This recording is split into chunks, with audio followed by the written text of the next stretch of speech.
자, 오늘 우리 하나님의 킹덤 복음에 있어서 어떻게 이 킹덤을 전할 것인가라는 이 부분을 우리가 함께 나누는 시간이 되면 좋겠습니다. 자, 오늘은 강의는 없고요. 오늘 좀 프리하게 좀 하려고 합니다.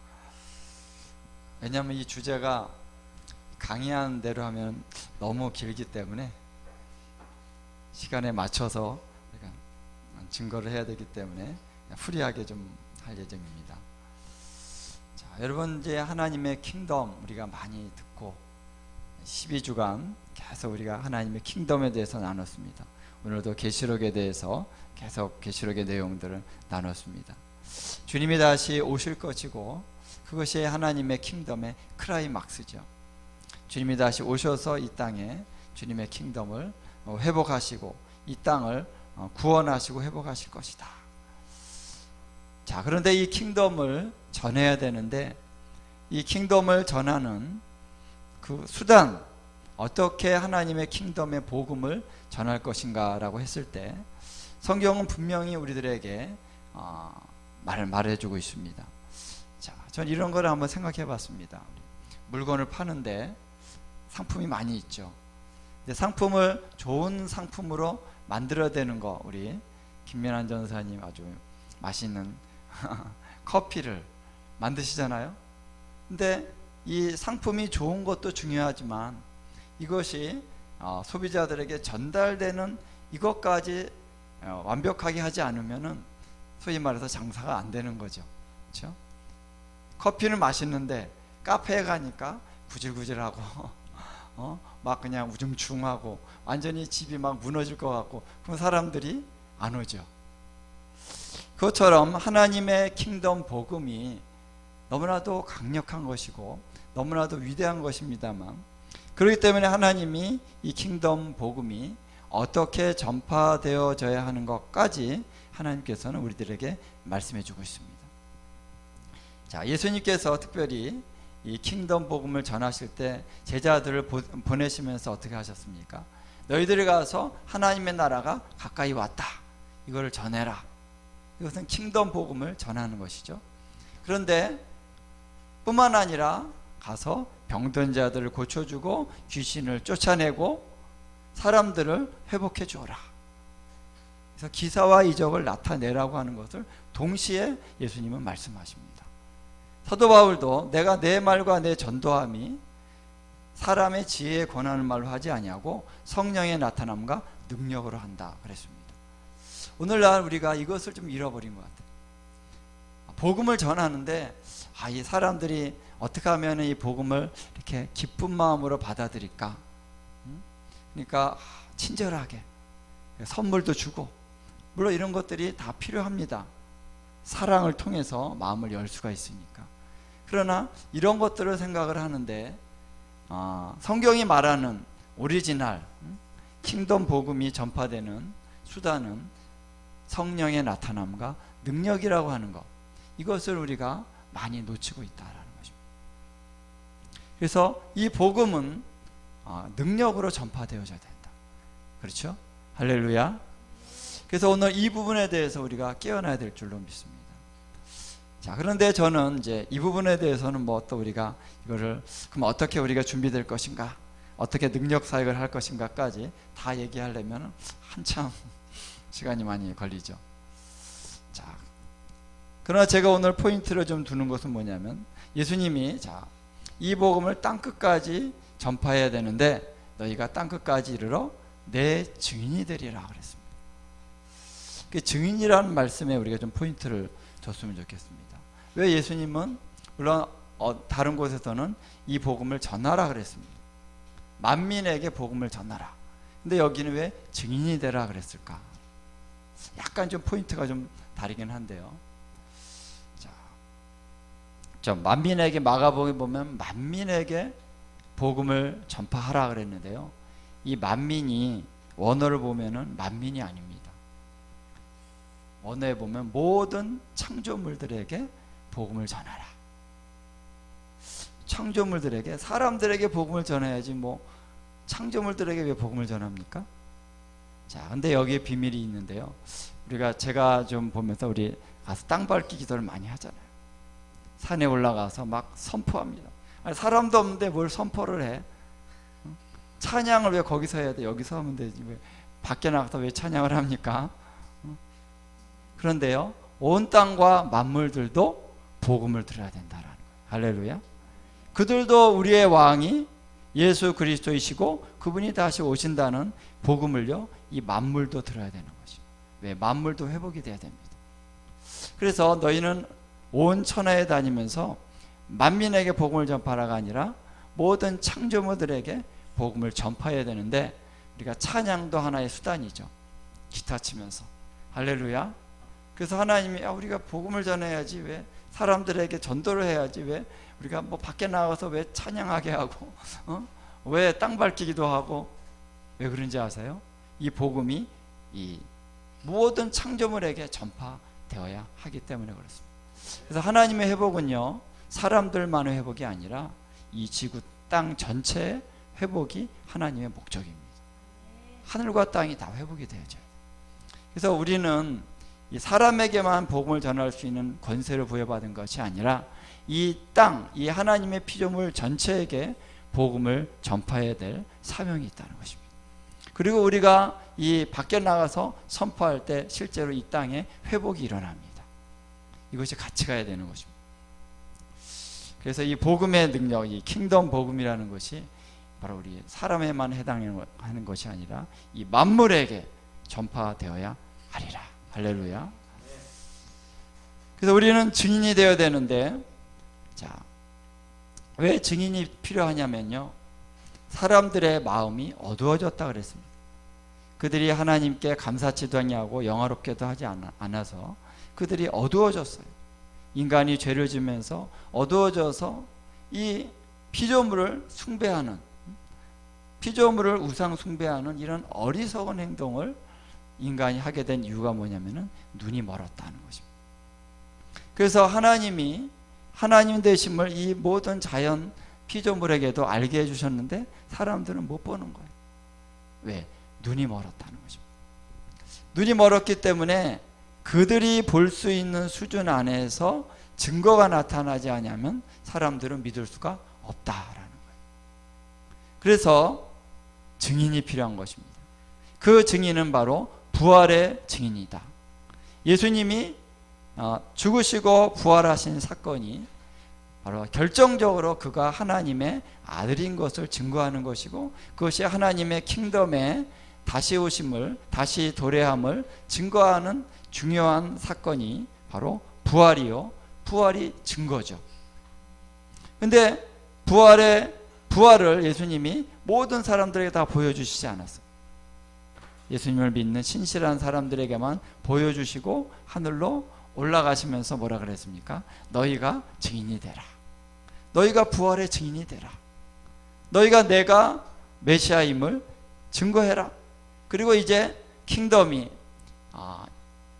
급격한 의미에서의, 과격한 의미에서의 킹덤이 이제 도래할 것이라는 것을 너희가 증거해라 라는 것입니다. 그래서 증거라고 하는 것은 단순히 전하는 것의 차원이 아니라 우리가 증거가 되어야 됩니다. 어떤 증거? 부활의 증거. 그러니까 사실 이제 원어를 보면 증인, 증거 같은 말이에요. 영어만 봐도 똑같잖아요. 증인 따로, 증거가 따로가 아니라 이게 같은 것이죠. 우리가 증거가 되어야 됩니다. 여러분을 보면 사람들이 부활이 있구나. 할렐루야. 여러분을 보면 예수님이 살아계시네. 예수님이 부활하셨네. 증거가 되어야 됩니다. 여러분 증거가 되고 있으십니까? 안 믿는 사람들이 여러분들 볼 때 와, 예수님이 과연 살아계시고 그분이 바로 하나님의 아들이시네. 저는 이 묵상을 했습니다. 내가 증거가 되고 있는가?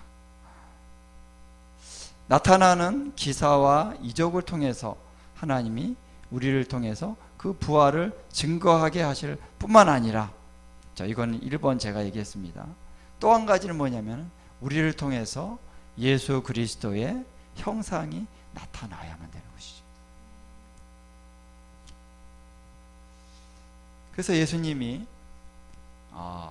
우리에게 너희가 예수의 형상을 담고 거룩함과 또 정결함과 그래서 하나님의 영광이 우리의 삶 속에서 나타나게 하시는 그 목적은 또 우리가 주님 안에서 영광에서 영광에 이르러서 그 영광의 유업을 받게 하기 위한 하나님의 거룩한 목적이 있습니다. 우리가 영광에서 영광의 수준이 있는 거죠. 그 수준에 올라간 만큼 우리가 하늘에서의 또 나중에 이 킹덤이 이루어지는 이 지상에서의 삶 속에서 우리에게 유업이 있는 것이에요. 그래서 그것은 중요한 것입니다. 오늘 우리가 어떻게 사느냐가 이후에 내세에서의 우리 유업을 결정하는 것입니다. 우리의 상급을 결정하는 것입니다. 그래서 적게 심은 자는 적게 거두고 많이 심은 자는 많이 거두고 이게 하나님의 법칙이에요. 그러나 또 한 가지 의미가 있는데 이 땅에서 예수님을 알지 못하는 많은 사람들이 우리를 통해서 나타나는 그 영광을 보고 증거를 얻어야만 된다라는 것이죠. 그래서 우리의 삶 속에서의 그리스도의 형상이 나타나는 것은 너무나도 중요한 것이다. 그래서 하나님께서는 이 하나님 나라가 전파되기 위해서 바로 우리를 통해서 그 증거가 나타나게 하시는 그 방법을 통해서 하나님 나라를 전하기를 원하셨다라는 것입니다. 그래서 여러분 이제 부활이라고 하는 것, 부활의 능력 경험하면서 그런 찬양도 있잖아요. 빌립보서 3장에 우리가 내가 그리스도와 또 그 부활의 능력과 또 고난의 교제라니 고난의 동참함이라 그랬는데 이제 고난의 교제를 알려하여 그랬습니다. 세 가지죠. 첫 번째는 내가 그분을 알기 원한다. 원어를 보면 그리스도란 말이 아니라 그분을 알기 원한다. 그 다음에 고난의 교제, 그분의 고난의 교제를 알기 원한다. 세 번째는 부활의 능력을 알기 원한다. 그래서 내가 이것을 알기 위해서 어찌하든지 그의 죽으심을 본받아서 부활에 이르려 하노니. 자, 여기서 중요한 것은 우리가 부활에 이르기 위해서는 그의 죽으심을 본받아야 된다라는 것이죠. 그래서 한 알의 밀이 땅에 떨어져 죽어야 많은 열매를 맺는 것처럼 오늘 부활의 영광이 우리 삶 속에서 나타나기 위해서는요, 또 그분의 죽으심을 본받아야 된다라는 것입니다. 그래서 우리가 예수님 믿고 이미 구원받고 이미 십자가의 죽으심과 부활하심을 믿는데 뭐 또 자꾸 십자가 그럽니까? 그런 분도 있어요. 근데 바울이 여기서 말하는 그의 죽으심을 본받는다는 것은 그 차원을 이제 넘어서는 거죠. 내가 이미 구원을 받은 것, 이거는 이제 구원받았고 예수의 생명이 이미 내 안에 들어왔습니다. 그래서 심지어는 우리가 저 하늘에도 죽어서 저 하늘에 가는 게 아니라 사도 요한처럼 살아서 하늘에 갈 수도 있습니다. 할렐루야. 그리고 그런 사람 많아요. 요즘에 하늘로 올라갔다 오는 사람 많습니다. 저 하늘에 하나님 보좌 앞에 죽어서 가는 게 아니라 지금도 갈 수 있다는 거예요. 왜? 우리가 생명이 있다는 거예요. 그리고 어디가 본향입니까? 어디가 우리 집입니까? 저기가 우리 집이에요. 하늘에 그 보좌 앞이 우리의 본향이고 여기는 나그네로 지금 이제 여행 온 거예요. 여행. 할렐루야. 여행 왔다가 이제 다시 가야 되는 본향이 저기라는 것이죠. 물론 이제 하나님 보좌가 땅과 하늘이 통일되면은 이 모든 것이 다 본향이 될 수 있지만, 그렇게 이러한 부활의 능력이 오늘 우리에게 나타나야 되는데, 그러기 위해서는 그 죽으심을 본받아 살아야 된다라는 것을 얘기하고 있다라는 것입니다. 자, 그래서 우리의 삶은 지금 죽으심과 부활이요 계속 우리 안에서 함께 경험되어지는 삶을 우리는 살고 있습니다. 예수님의 십자가의 죽으심의 능력을 우리가 본받을 때 우리 안에 있는 죄성이 깨어져 나가기 시작하는 것이죠. 우리의 인간적인 육신의 한계가 깨져나가기 시작하는 것입니다. 그리고 부활의 능력을 경험하면서 이 자연적이고 육신적인 삶의 한계를 넘어서는 그것을 우리가 영광이라고 하는 거죠. 하나님의 영광이 나타나는 거예요. 그러할 때에 사람들은 보고 와, 저 사람을 보니까 예수님이 보인다. 예수님이 살아계신 것 같아. 그리고 믿고 주님께로 올 수 있다는 것입니다. 이 영광의 차원을 얘기할 때는 기사와 이적의 차원뿐만 아니라 아가페 사랑의 영역이 포함되는 것이 바로 영광이죠. 그렇죠? 아가페 사랑. 아가페 사랑, 사랑도 내 것이 아닙니다. 사랑도 내 사랑이 아니라 하나님의 사랑이죠. 할렐루야. 하나님의 사랑이 나타나는 것이고, 여러분, 하나님의 사랑이 나의 삶을 통해서 일시적으로 나타날 수 있어요. 그렇지만 뒤돌아서면 또다시 내 안에 죄성이 있는 내 자신을 발견하게 되는 것이죠. 사도 바울은 죽기 일보 직전인 거의 말년에 내가 죄인 중에 괴순이라 현재형으로 고백했습니다. 내가 옛날에 죄인 중에 괴수였는데 지금은 아니고 옛날에 예수 믿기 전에 이런 게 아닙니다. 정말 원숙한 단계에 있었던 그 사도 바울 죽기 일보 직전에 디모데 후서를 쓰면서 내가 죄인 중에 괴수다. 전서인가요? 후서인가요? 전서도 좀 말년에 쓴 겁니다. 그래서 내가 죄인 중에 괴수라고 하는 그런 고백을 하게 되는데, 여러분, 여전히 우리는 그래서 이 사랑이 내 것이 아니에요. 하나님의 영광에 속한 것입니다. 그래서 이 사랑이 나타날 때에, 아가페 사랑이 나타날 때에 안 믿는 사람들은 마음이 움직이게 되는 거죠. 자, 그래서 다시 말하면 킹덤의 복음이 우리의 삶 속에서 온전히 사라질 때, 할렐루야. 그래서 복음이라고 하는 것은 주님이 다시 오신다라고 하는 사실만이 아니라 우리가 어떻게 그 복음의 능력으로 말미암아 이 땅에서 우리가 살아가면서 하나님의 영광이 우리의 삶에서 나타날 수 있느냐까지가 복음인 거예요.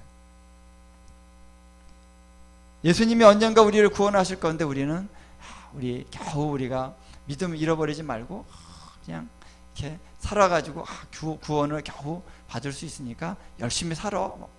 죄 짓지 말고 막 예수님 복음을 전하면서 겨우 살아가지고 마지막에 우리가 구원을 얻을 것인데, 구원을 얻을 것이다가 많이 복음이 아니라 우리가 오늘 복음의 능력 안에서 영광에 이르게 될 것이다 까지가 복음이다라는 거예요. 할렐루야. 그래서 우리가 로마서를 잘 봐야 되는데요. 여러분, 오늘 로마서를 조금 얘기할 것인데요. 로마서를 이제 성경을 한번 피시기 바랍니다. 로마서를. 자, 오늘 우리가 이 복음에 대한 오해가 있어가지고요. 많은 사람들이 우리 삶을 살아가는데 그냥 죄를 짓거나 뭐 적당히 살아가는 것도 이게 다 은혜다 그래가지고 은혜의 복음, 다 덮여지는 복음, 그냥 어떻게 살든지 다 하나님이 은혜로우시고 또 하나님이 사랑이니까 사랑의 복음, 하나님의 은혜와 사랑을 우리가 잘못 이해했기 때문에 그냥 적당하게 사는데도 구원받을 거야 라는 그러한 생각으로 이렇게 산다는 것이죠. 성경의 다른 많은 구절들이 이거에 대해서 이렇게 동의하지 않는 그런 구절들이 많음에도 불구하고 사람들이 로마서의 말씀을 꽉 잡고 로마서에서 그랬는데 그리고 이 말씀 꽉 잡고 나는 은혜로 말미암아 구원받았으니까 하나님이 봐주실 거야. 그리고 살아간단 말이에요. 이거에 대해서 우리가 확실하게 성경적으로 깨닫지 않으면요 다시 흔들릴 수가 있습니다. 자, 제가 오늘 이 부분에 대해서 좀 포인트를 앞에 있는 주제들을 사실 길게 얘기하려고 그랬는데 그건 나중에 기회가 있으면 또 하고, 오늘 이 부분을 좀 우리가 같이 얘기했으면 좋겠습니다. 자, 사도 바울이 분명히 은혜의 복음을 전했습니다. 은혜를 얘기했습니다. 은혜라고 하는 것은 무엇입니까? 값없이 주시는 것이다. 그렇죠? 그래서 은혜의 복음이 우리 가운데 은혜로 우리가 구원을 얻고 의롭다 하심을 얻으려면 행위로 말미암지 않은 것이죠. 분명합니다. 행위로 된다면 그것은 은혜가 아닌 거죠. 자, 그렇지만 그러면은 거기까지만 얘기를 듣고 그러면 뭐 행위가 아니니까 행위는 마음대로 해도 되겠네. 그거에 극단적인 교리로 간 것이 구원파죠. 우리는 행위를 하면 안 되니까 행위를 하면 안 돼. 회개도 하면 안 돼. 이거는 성경적이 아니라 인간적인 그런 자기의 생각으로 만들어낸 거예요. 성경은 그렇게 얘기하고 있지 않다는 것입니다.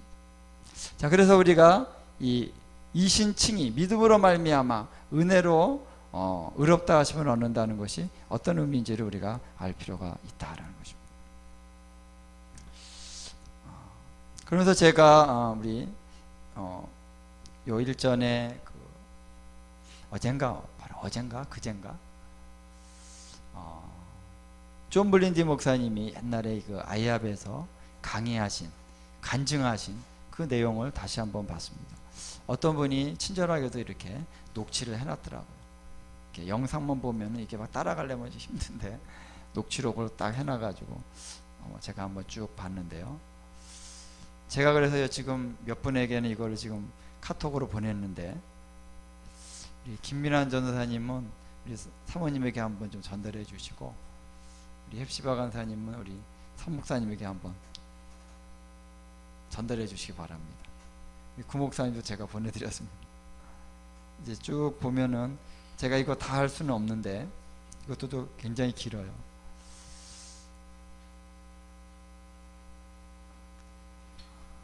자, 브린디 목사님이 이제 간단하게 제가 얘기하자면은 어느 날 너무 마음이 답답하고 힘든데 어떤 자매, 어떤 간사가 말씀을 전해줬습니다. 근데 말씀이 한마디로 얘기하면은 회개하라는 말씀인 거예요.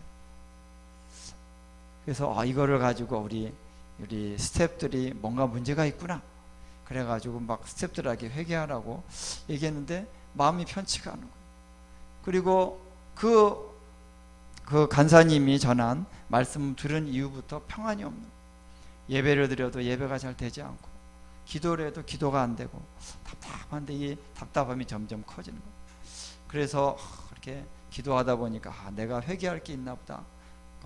드디어 본인도 회개하려고 막 그러는데 회개가 잘 안 되고 회개했는데도 마음이 편치 않아요. 그런데 점점 무거워지는 가운데 뭔가 예수님이 가까이 오신다는 느낌이 왔어요. 근데 딱 기도하는데 정말 무릎을 딱 꿇었는데 이 얼굴을 들 수가 없는 거예요. 예수님이 나타나셨는데 딱 보니까 예수님 발만 보이는 거예요. 확실히 예수님이 나타나신 걸 봤는데 예수님이 나타나셔서 내가 너를 신부로 데려갈 수가 없다. 내가 이 땅에 신부들을 데리러 올 때 너를 데리고 갈 수가 없다. 그러니까 브린디 목사님이 깜짝 놀란 거예요. 왜냐하면 지금 잘 나가고 있는 거고 정말 기사와 이적과 부흥이 일어나고 있는 현장에 있는 거예요. 그 시점에. 그리고 주님을 위해서 모든 것을 버리고 열심히 주님을 섬기는데 주님이 내가 너를 데려갈 수가 없다 말씀하시고, 그래서 주님 이해가 안 되지만 처음엔 이게 진짜 주님이 맞나? 그래서 주님이 내가 왜 못 갑니까? 그러니까 이유를 쫙 얘기했는데 너가 이런 죄를 져서 죄를 쫙 얘기하시는 거예요. 근데 다른 것들은 뭐 좀 이렇게 그럴 수도 있겠지 하는데 음란에 대해서 죄를 딱 얘기할 때는 그건 아니지. 내가 뭐 음란을 지었어? 이 음란이라는 건 아닌데 주님이 잘못. 근데 주님이 생각만 해도 딱 아시는 거잖아요. 주님이 딱 멈춰서 네가 그 죄에 대해서 동의하지 않느냐 하는 거죠. 동의 안 한다고. 내가 너에게 보여주겠다. 그랬더니 이 사람이 그 무린디 목사님이 이제 지나가면서 막 이렇게 음란한 이런 그런 상상을 하고 이런 것들을 다 말씀하신 거예요. 그러니까 그게 생각이 나니까 빼도 박도 못하는 거죠. 내가 이런 죄를 졌구나.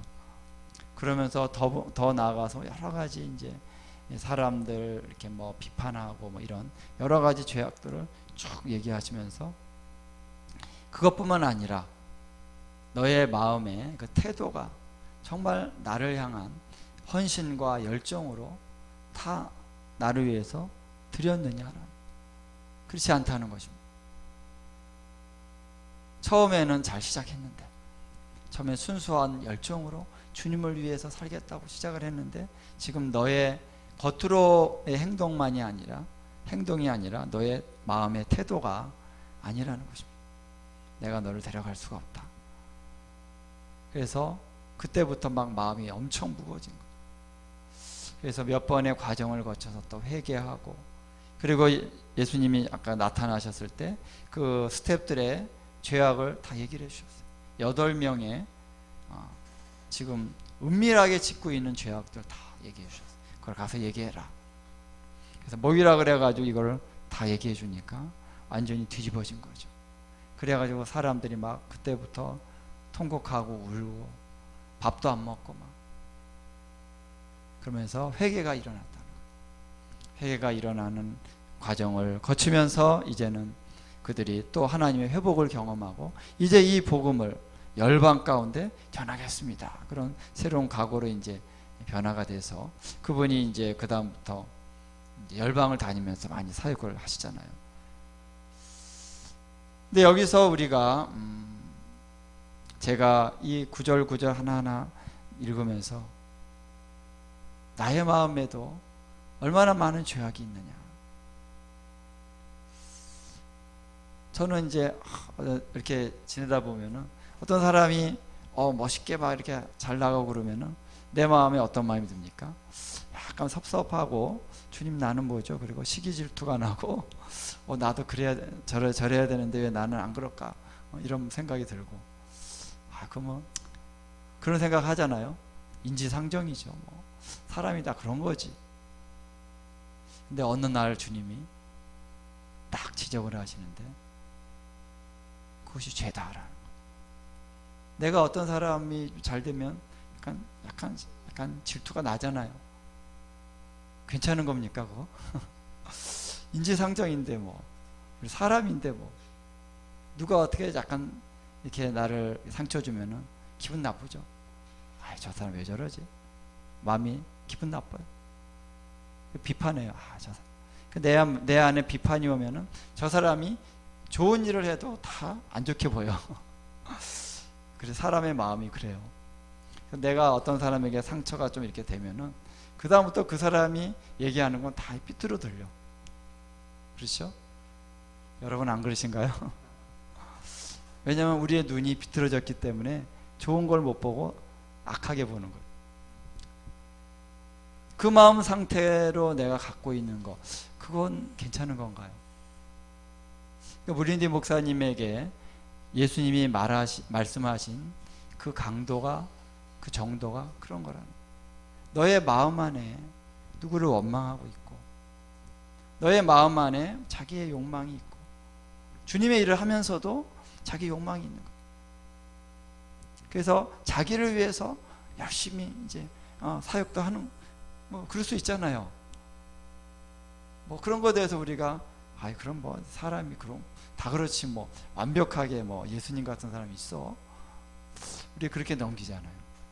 근데 예수님이 무린디 목사님에게 요구하신 그 기준, 그 정도는 그것까지도 버리라는 것입니다. 그래서 우리 산상수훈에 보면은 여자를 보고 음욕을 품은 것도 죄라 그랬습니다. 어떻게 했습니까? 지옥불에 들어가게 되리라 그랬잖아요. 그럼 주님이 원하시는 수준이 무엇입니까? 너희가 어떤 거에 대해서 얘는 얘고 아니면 아니라 이렇게 확실하게 얘기하지 않은 것까지도 죄다 이렇게 얘기하잖아요. 형제를 향해서 나가라, 형제를 향해서 욕을 하면 지옥불에 들어가게 되리라. 우리가 욕을 예수님 믿고 나서는 멋있는 욕은 안 하지만 겉으로 속으로 욕하잖아요. 저 사람 안 되겠어. 저 사람 소망이 없어.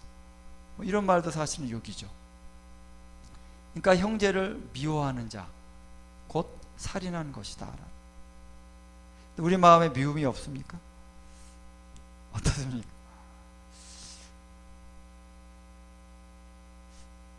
그래서 주님이 말씀하시는 그 의의 기준은 바로 그런 것이라는 차원으로 그것을 받아들이기 시작하니까 여러분 어떻게 됩니까? 와, 한편으로는 놀래고요, 한편으로는 이게 진짜일까? 한편으로는 내 마음을 볼 때 나 아직 준비가 안 됐는데, 그리고 한편으로는 그러면 이 신부들만 들어가는 거야? 신부들만 구원받는 거야? 그러면 우리 적당히 믿는 사람들은 구원 못 받는 거야?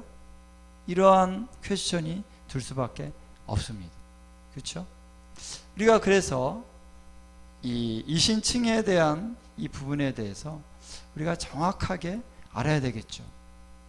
만약에 이것을 우리가 정확하게 깨닫지 못하고 열심히 그냥 사역도 하고 그랬는데 어느 날 주님 앞에 섰을 때 내가 너 모른다, 그러면 어떻게 할 겁니까? 큰일이잖아요. 제가 이 영상을 2012년도인가 2011년도인가 그때 봤어요. 그때 보고 완전한 충격. 와, 약간 그런 이제 생각이 있었습니다. 그 전에, 그 무렵에 내가 정말 적당히 예수님 믿는 것은 뭔가 아니다.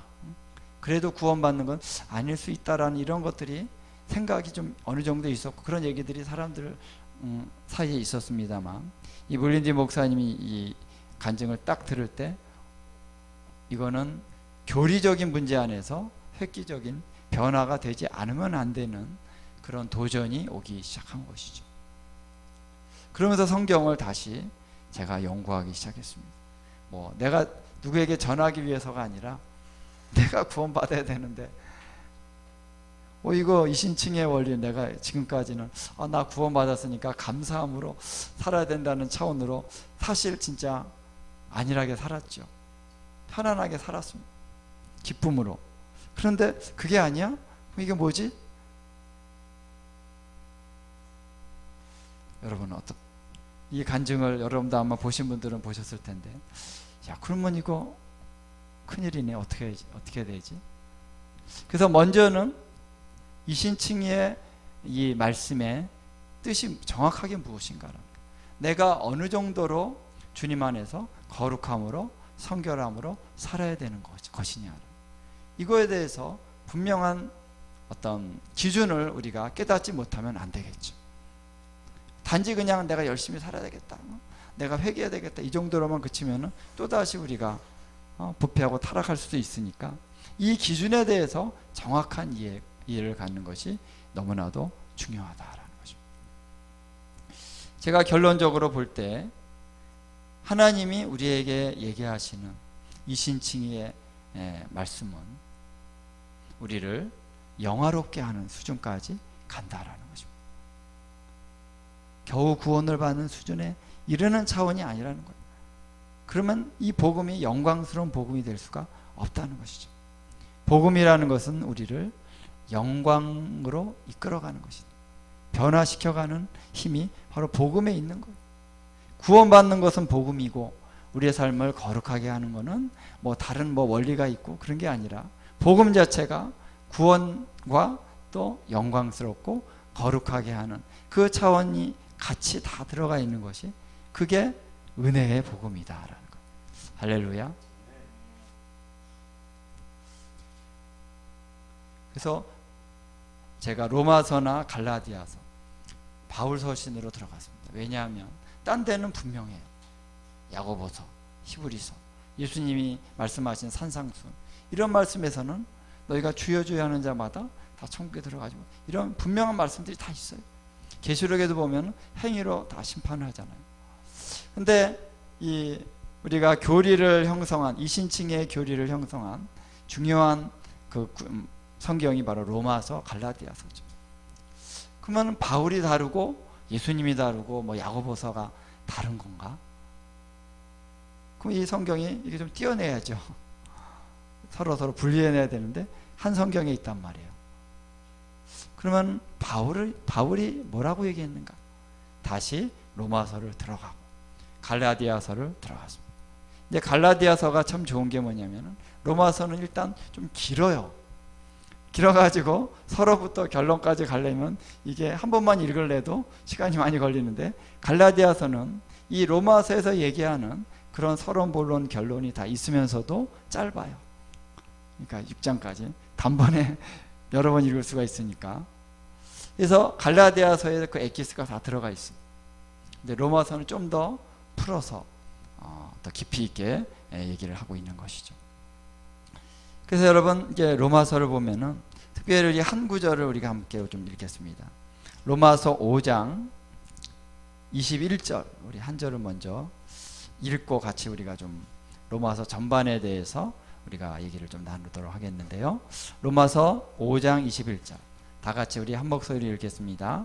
이는 죄가 사망 안에서 왕노릇한 것 같이 은혜도 또한 의로 말미암아 왕노릇하여 우리 주 예수 그리스도로 말미암아 영생에 이르게 하려 함이라. 아멘. 자, 은혜가 나옵니다. 근데 은혜가 왕노릇한다, 이런 말씀이 나오고 있습니다.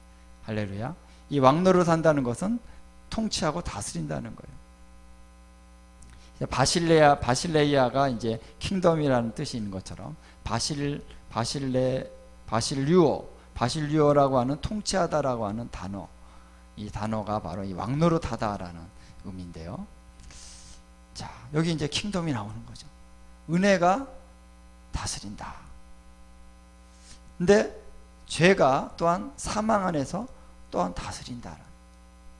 자, 여러분, 오늘 우리가 예수님을 믿지 않는 삶 속에서는 죄가 사망 안에서 왕노릇하고 있는 그 통치 가운데 살고 있다는 것입니다.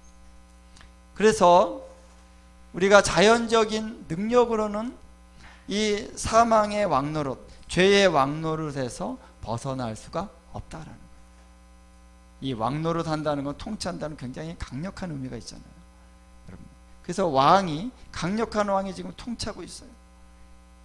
거기서 내가 대항해서 이 왕국을 내가 없애버리고 이겨버리려면 그보다 더 월등한 능력이 있어야 되는데, 이 자연적인 능력을 갖고 있는 인간으로서는 죄와 사망이 왕노릇하는 이것에서 벗어날 수가 없다라는 거예요. 그래서 우리는 이 죄가 왕노릇하기 때문에 죄를 질 수밖에 없다. 우리의 육신이라고 하는 건요, 성령 안에서 우리가 변화되기 이전에 모든 우리 인간의 존재를 육체라고 하고 육신이라고 합니다. 그래서 육신이라는 단어가 처음 나오는 구절이 어디냐면 창세기 6장. 그래서 그들이 아담과 하와가 번제하고 나서 죄가 점점점 관영해지니까 성령이 더 이상 그들과 함께 하시지 아니하더라. 그래서 그들이 어떻게 해요? 육체가 됐다라는 거예요. 그러니까 육체라고 하는 말은 좀 쉬운 말로 얘기한다면요, 고기 덩어리다. 플래시, 영어로 플래시라는 거예요. 그냥. 고기 덩어리라는 거예요, 우리. 그래서 성령이 안 계시면 우리는 뭐라고요? 고기 덩어리에 불과하다는 거예요. 우리가 잘난 것 같고 뭐 철학적으로 어쩌고 하는데 다 헛소리라는 거예요. 엘리트들이 막 과학을 발전시켜서 막 하는데 어떤 얘기 합니까? 진화론이에요, 진화론. 진화론이 정설이에요. 우리가 아메바에서 왔다. 그러니까 헛소리 하고 있는 거예요, 헛소리. 왜냐하면은 우리 인간은 고기 덩어리이기 때문에 그렇습니다. 여기서 우리 인간이 육신에서 선한 것이 나올 수가 없습니다. 하나님의 영광스러운 그러한 거룩함에 이룰 수 있는 가능성이 없어요. 그렇죠? 그래서 모든 사람이 죄를 범하였음에 하나님의 영광에 이르지 못한다. 영광이 결핍됐다는 거예요. 영광이 없다는 것입니다. 그래서 하나님의 영광의 요소가 조금 더 우리 인간에게서는 나타날 수가 없다라는 거예요. 물론 아직 하나님의 형상에 잔재가 남아있기 때문에 가능성은 있죠. 다시 회복될 수 있는 회복의 가능성은 아직 있습니다, 인간이. 그런데 그 영광 자체는 없다라는 것입니다. 그래서 이것이 죄와 사망의 왕노릇인데, 이렇게 죄가 사망 안에서 왕노릇 한 것 같이 은혜도 왕노릇 한다라는 거예요. 할렐루야. 자, 은혜가 무엇입니까? 로마서에서 쭉 나오죠.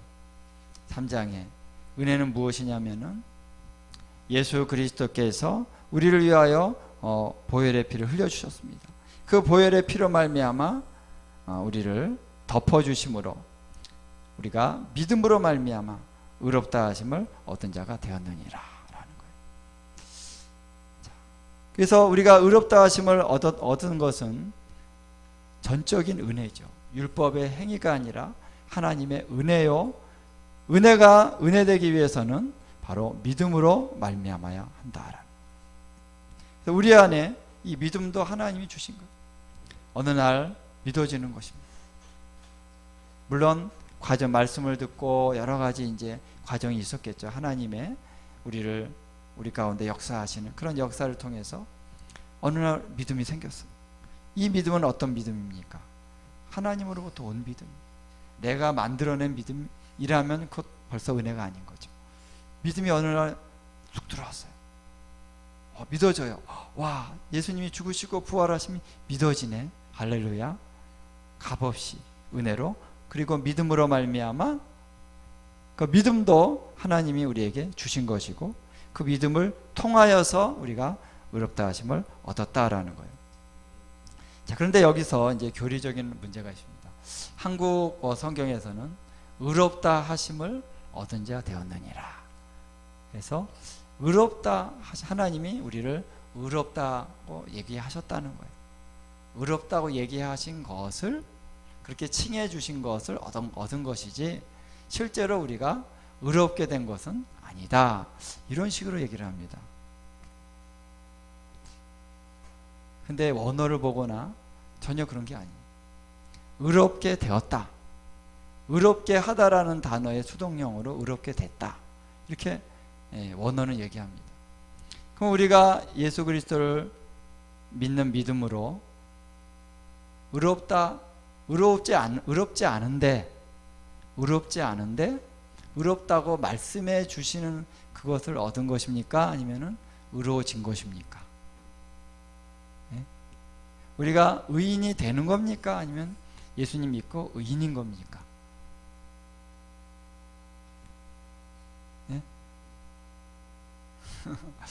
헷갈리죠. 사실 이거 여러분 이거 좀 시간이 걸리는 얘기인데, 성경은 분명히 우리가 의인이라고 얘기해요. 의인은 믿음으로 말미암아 살리라. 이미 의인이 됐으니까 이제는 믿음으로 사는 거예요. 의인은 믿음으로 사는 거예요.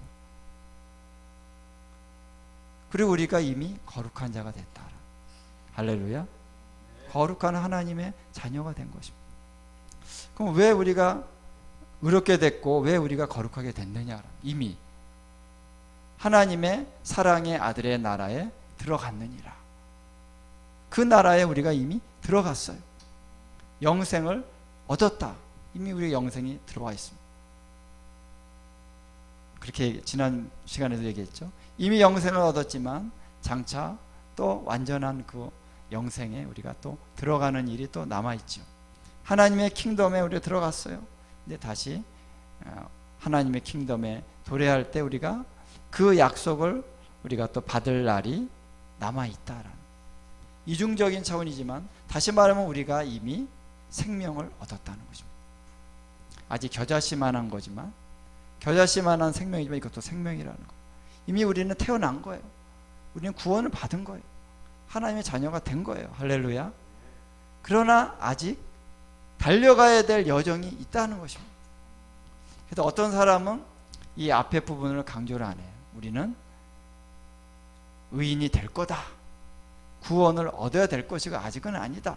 여기에 너무 강조를 두다 보니까 우리 안에 있는 영광과 생명의 능력이 이미 임한 거에 대해서는 약화시키는 경향이 있는 반면에 어떤 사람은 이미 다 됐다. 이미 다 됐으니까 이제는 완전히 결정된 거다. 이렇게 이제 얘기해 버리는 차원이 있다는 건데, 이 두 가지의 하나의 갈등의 상황 가운데 우리는 균형을 잡아야 된다. 우리는 이미 생명을 얻었고, 아까 얘기한 것처럼 심지어는 우리가 어떻게 해요? 죽지 아니하고 하나님의 보좌에도 올라가서 하나님을 배울 수도 있는 존재가 됐다는 거예요. 할렐루야.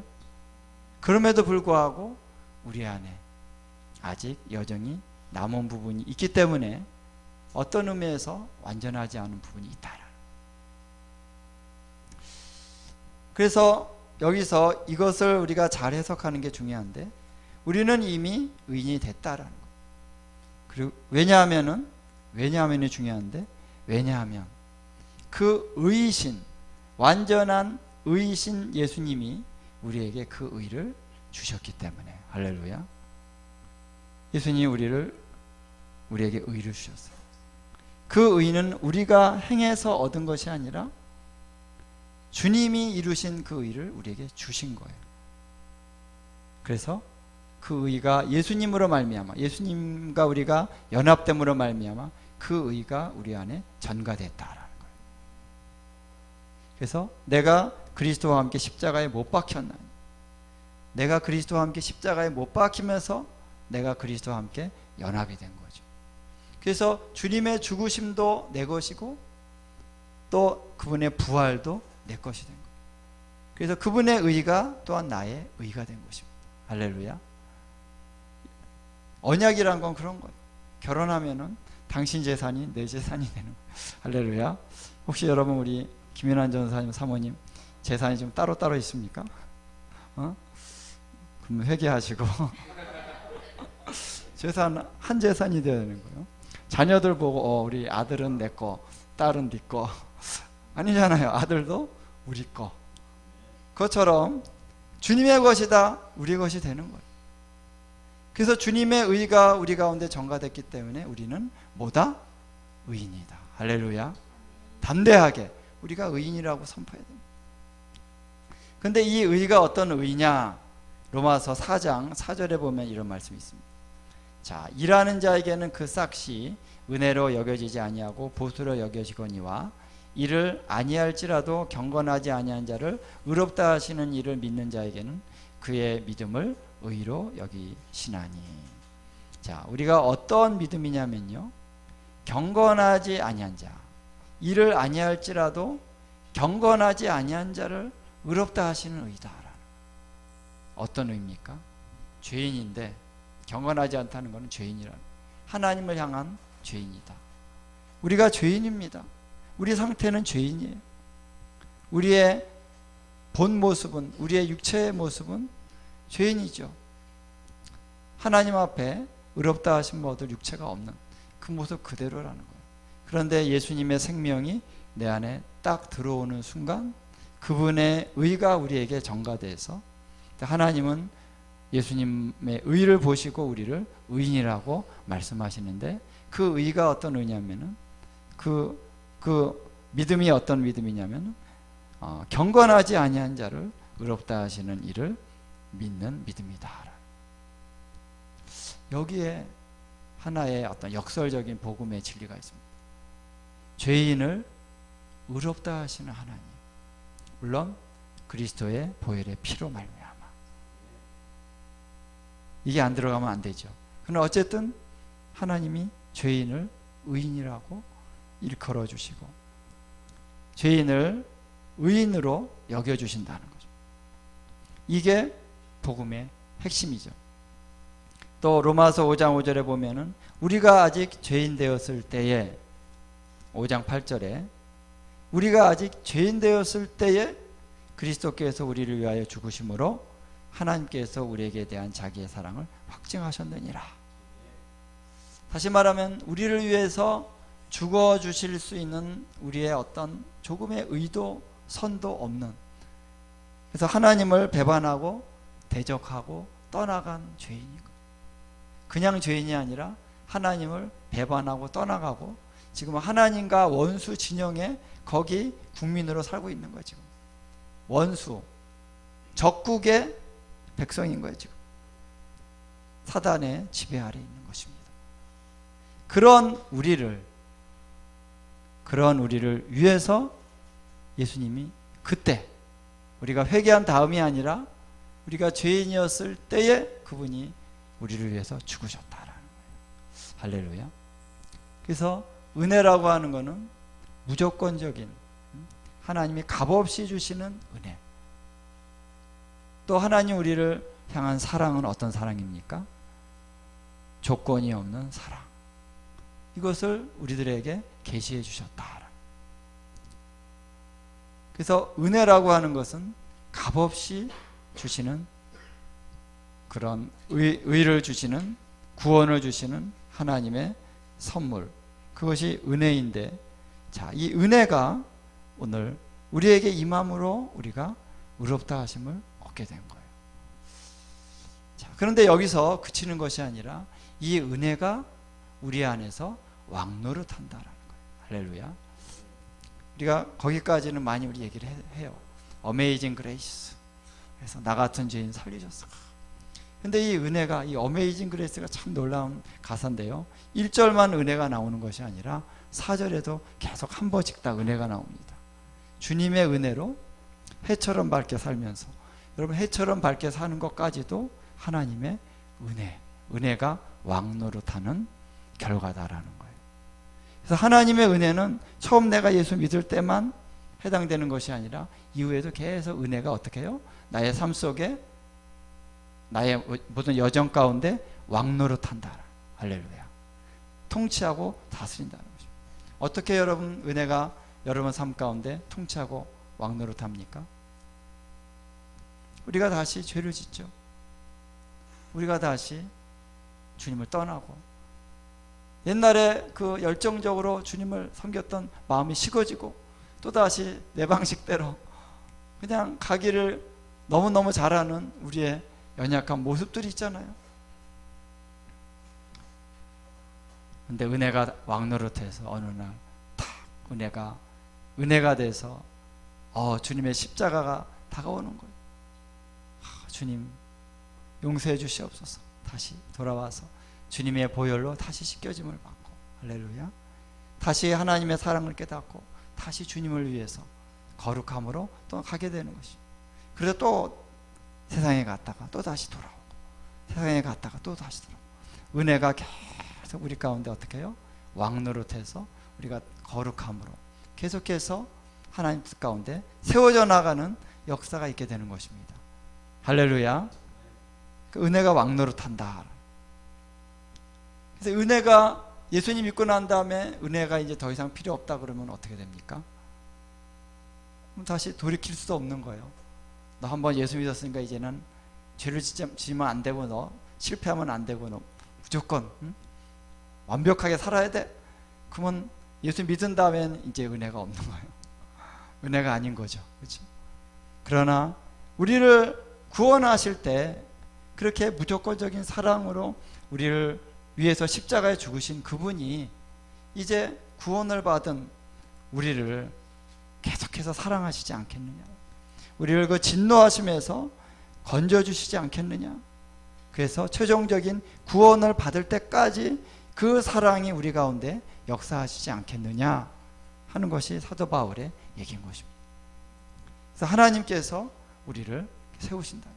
하나님의 은혜, 하나님의 사랑이 계속 우리를 붙들어 주셔서 우리를 다시 일으키고 해서 죄를 이길 수 있는, 사망의 권세를 이길 수 있는 힘을 주신다라는 거예요.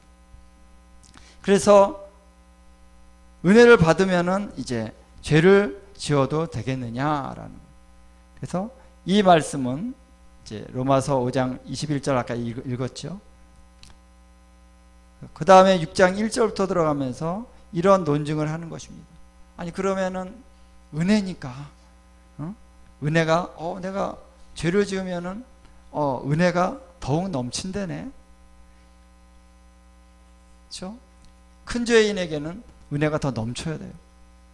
죄가 크면 은혜가 더 많아야만 용서할 수가 있으니까.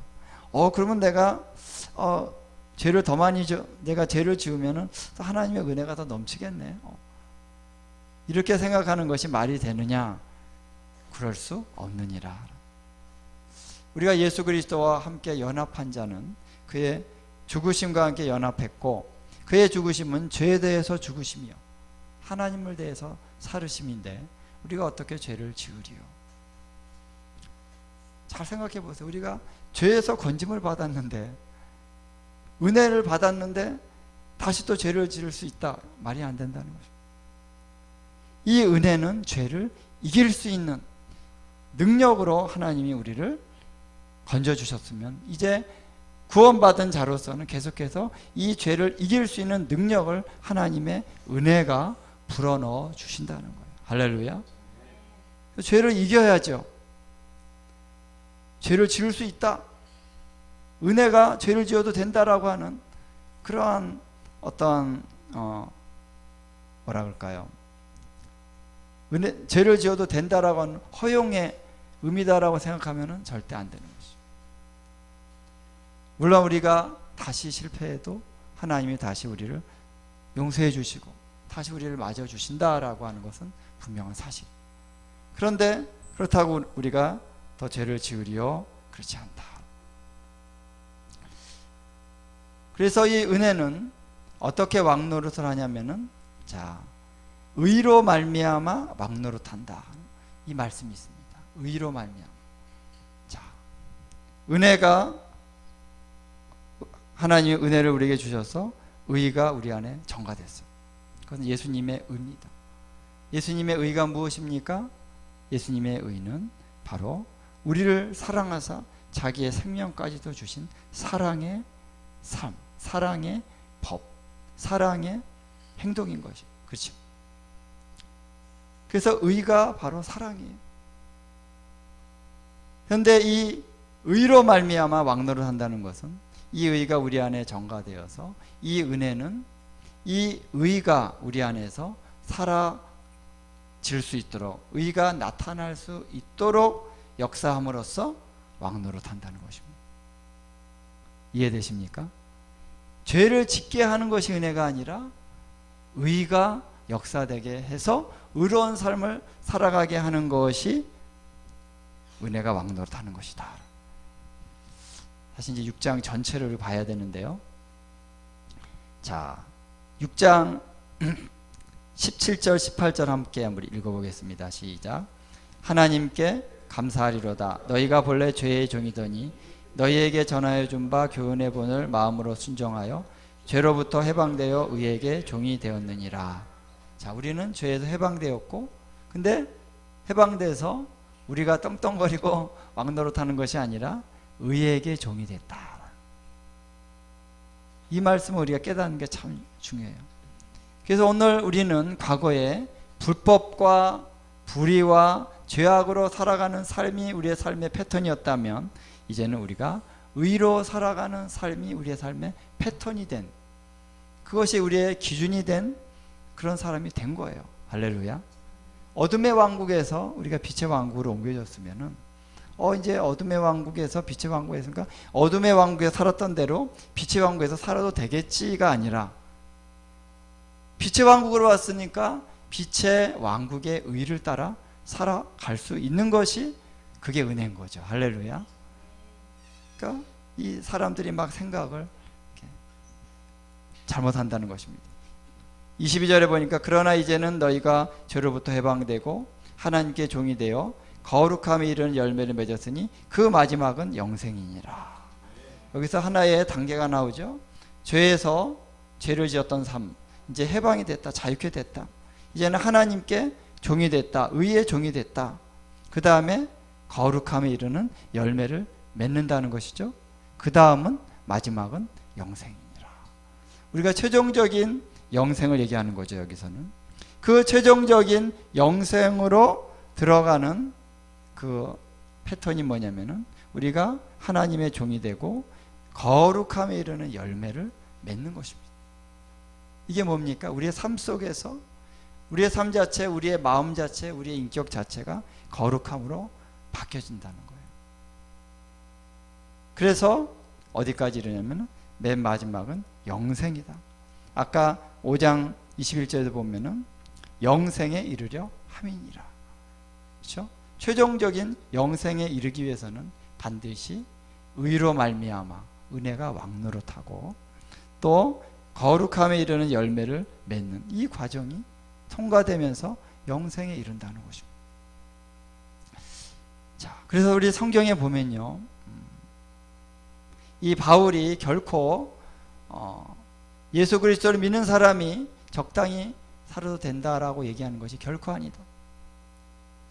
우리가 그래서 이러한 삶을 사는 과정에서 로마서 7장 8장은 좀 더 다른 차원으로 얘기합니다.